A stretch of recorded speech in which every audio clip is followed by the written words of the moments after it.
Evropský systém zajišťující požární bezpečnost budov.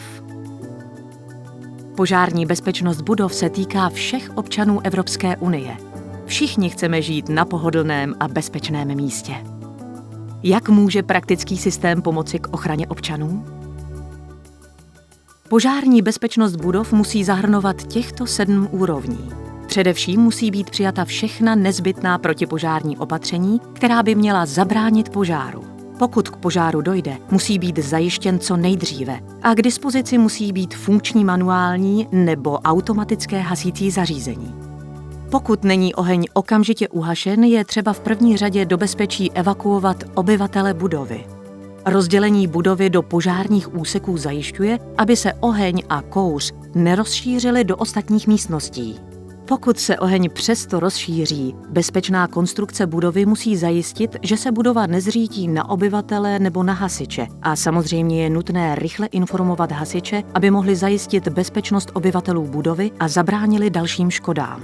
Těchto 7 úrovní společně zajišťuje spolehlivost protipožárních opatření. Musí být implementována do národních požadavků na požární bezpečnost budov, instalaci a organizaci a podpořena evropskými výrobkovými normami. Toto nazýváme BIO rámec. Požadavky na vlastnosti budov se týkají všeho, co souvisí s konstrukcí, například únikové cesty, dělení na požární úseky nebo přístupy pro požárníky. U budov se složitou strukturou je možné použít metody požárně bezpečnostního technického řešení. Instalace jsou vybavením, které zásadně přispívá k úrovním požární bezpečnosti, například detektory kouře, adekvátní alarm, protipožární dveře, protipožární systémy.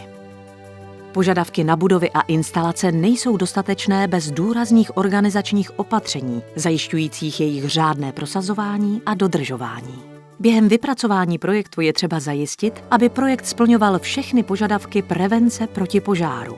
Během stavby, provádění a instalace systémů je třeba pečlivě ověřit výrobky a zařízení, aby odpovídaly projektové dokumentaci a požadavkům na požární bezpečnost. Je třeba provádět pravidelně kontroly a prohlídky stávajících budov, aby bylo zajištěno řádné provádění údržby.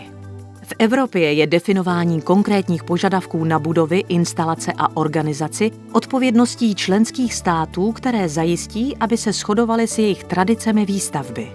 Členské státy musí věnovat zvláštní pozornost prosazování protipožárních opatření a souladu budov s předpisy. Evropská unie podporuje své členské státy prostřednictvím harmonizovaných norem týkajících se testování, certifikace a realizace požární bezpečnosti stavebních produktů použitých v budovách. Realizace uceleného přístupu 7 úrovní požární bezpečnosti budov, které v plné míře zahrnují prosazované národní požárně bezpečnostní požadavky na budovy, instalace a organizaci, podporované evropskými standardy, tvoří účinný systém zajišťující, aby všichni obyvatelé Evropské unie žili v budovách řádně zabezpečených proti požáru.